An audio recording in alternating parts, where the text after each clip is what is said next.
Hello everyone, today I'm making babka. If you don't know what babka is, stick around, you might be blown away. In a bowl, I will add half a cup or 120 milliliters of full fat milk, a bit warm, not too hot, 10 grams of active dry yeast, and around 20 grams of sugar, and leave it for 10 minutes. This process is just to check if the yeast is alive. Next, in a big bowl, I will add the yeast and see it got a bit foamy. This means they live. A bit of fresh ground nutmeg, vanilla extract, and around 50 grams sugar. Then I'll add 3 eggs, one at a time. My eggs are on the medium side, that's why I added 3. But if your eggs are on the larger side, then add 2. After whisking together everything, I will add 2 cups or 250 grams cake flour and another 2 cups all-purpose flour. Mix everything together until they are combined. Then I will add 170 grams or 3/4 of a cup unsalted butter at room temp.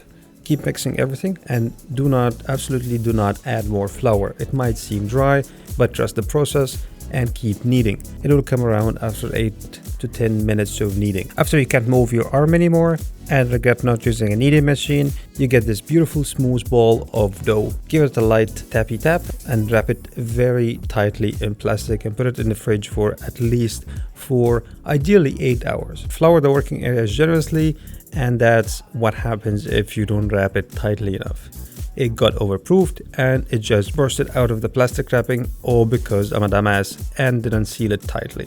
Moving on, I will flour the dough a bit before rolling it into a rectangle with around 1 inch thickness. Try not to spread it too thin, it will just be painful to roll later, and as you can see clearly, I don't know what a rectangle is. Next, I will add 400 grams or around 2 cups of Nutella. You can put a Nutella in the microwave to melt it a bit so you can spread it easier and not tear the dough. Now try to equally distribute the Nutella over all the dough. Just leave around 1 inch or so. Also, excuse my head in the frame, I just have big head, big brains and all.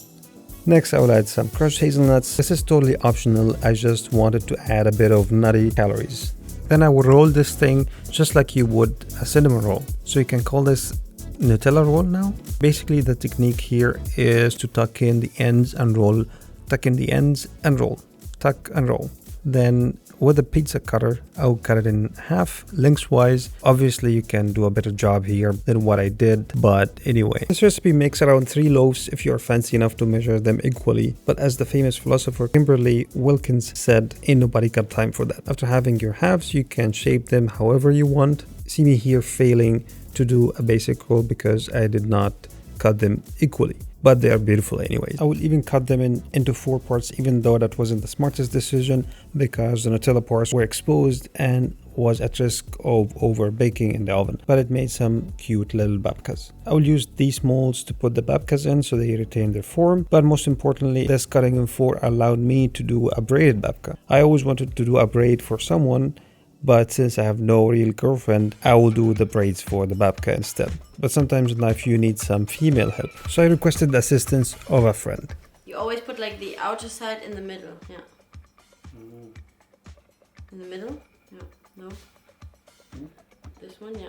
It is safe to say that she was not impressed, but after around 1 hour of trying, it did eventually work and I made my first braid. Lastly, with the leftover dough, I will make a cute mini one just because I can, and then I will let them proof for 30 minutes or so, or until they are doubled in size. While that happens, let's keep adding calories and make a sugar syrup to give it a nice glaze on top, and it will be shiny and all cool and nice. Also, it helps to hydrate the dough and makes it a bit softer. Heat half a cup of water, 1/4 cup or 50 grams of sugar on high heat. Give it a boil and then lower the heat to medium and leave it for 5 to 10 minutes until it gets a bit thicker. Now back to the proofed babkas. That's the cute mini one. Now it's not cute anymore. Okay, maybe cute but just big. I'm gonna bake these boys. That sounded wrong.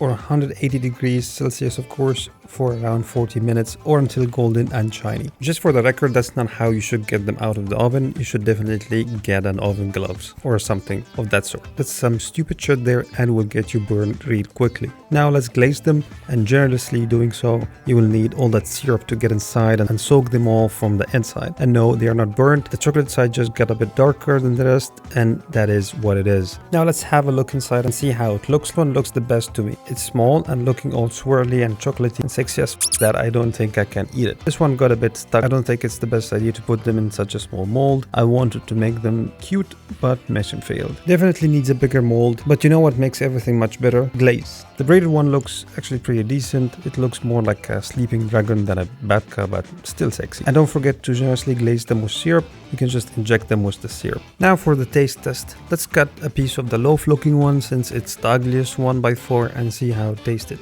I mean, it looks amazing from the inside. All those cute swirls are really nice. Taste-wise, even though the recipe is similar to the cinnamon rolls, but babka is a different kind of beast. Taste is very different and unique. I thought the Nutella would make it heavy, but actually they're very light. So the verdict is very much approved and very much binge-worthy. I have to watch my weight for next week.